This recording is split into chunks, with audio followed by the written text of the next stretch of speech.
Yo, what is going on, guys? It is Uncle Kobe, and welcome back to my latest installment of my Black Ops 2 pre-release weapon guide series, where we go through all the weapons in a certain class and talk about some of the strengths and weaknesses that they may have by looking at the weapon stats.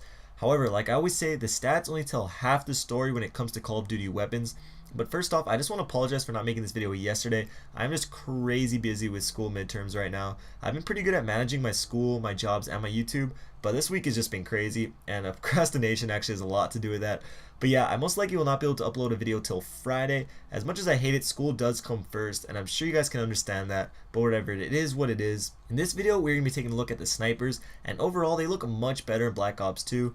In Black Ops 1, the snipers just didn't look that cool. From strictly aesthetic standpoint, they just were not doing it for me, and I know that look of them has nothing to do with how they perform, but to me it matters. If a gun really looks ugly and sounds terrible, I won't use it. Now that's just how it is with the Type 95 and MW3. Personally, I just hate how it looks and it just sounds so annoying. That's just my opinion, but that's why I never use it, even though it is a really good gun. But so far, I don't see any problems with the snipers in Black Ops 2.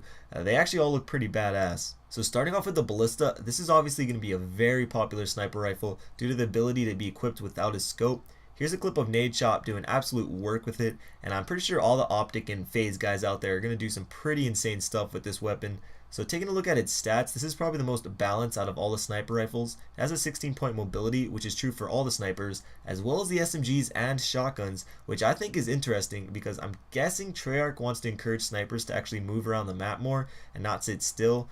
But I could see that being nerfed in the future. But anyways, it has a 15-point damage in range and a 16-point accuracy. But what I think are the biggest giveaways for all the snipers is actually in the descriptions. This one reads bolt action sniper rifle, deadly from the chest up. So obviously this means from about halfway up the torso and higher, it will be a one-shot kill. For those of you thinking that the chest and higher is a little too difficult for you to get one-shot kills with, the Ballista does have the best accuracy, and you saw that in Nadeshot's clip. But moving on, we have the SVU-AS, which is a semi-automatic sniper rifle with a high rate of fire and low recoil. So this is obviously going to be the spray and pray sniper rifle, most effective in hardcore game modes or in regular if you have a fast trigger finger. As you can see, it does not mention deadly from anywhere in the description, so you'd have to assume it is going to be a two-shot kill, unless of course you shoot him in the head and get a headshot multiplier. Personally, I've never been a fan of semi-auto snipers, but I do hope this is better than the Dragunov and MW3 because that gun just stunk. From the sound to the look to the damage, it all just sucked. But as far as I can tell, if you're going to be using a semi-automatic sniper, this is the one to use. It has a 14-point damage in range and a 15-point accuracy, which is not bad at all. But like I said before, it will most likely be used more often in hardcore.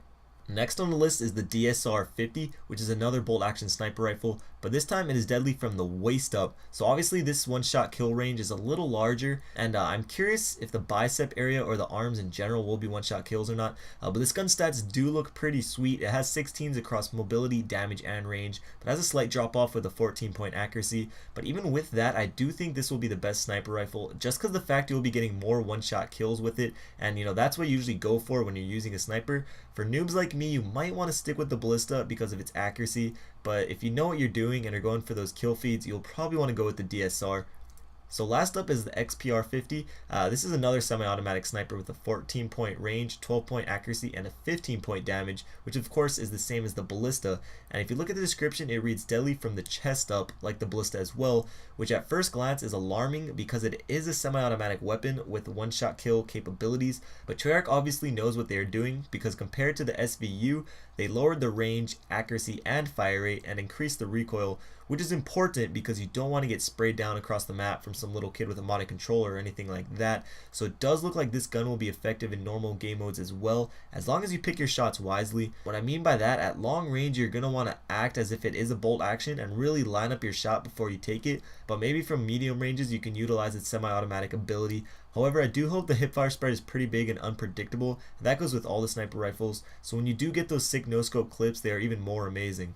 So that wraps up this video on the Black Ops 2 sniper rifles. As always, if you enjoyed the video, please take the time to leave a like. You guys have been awesome in the ratings for every video I post, and it really is encouraging. Like I said earlier, I'm completely slammed with school at the moment, so my next video will most likely be out Friday, which gives you some time to check out some of my older videos, which is awesome.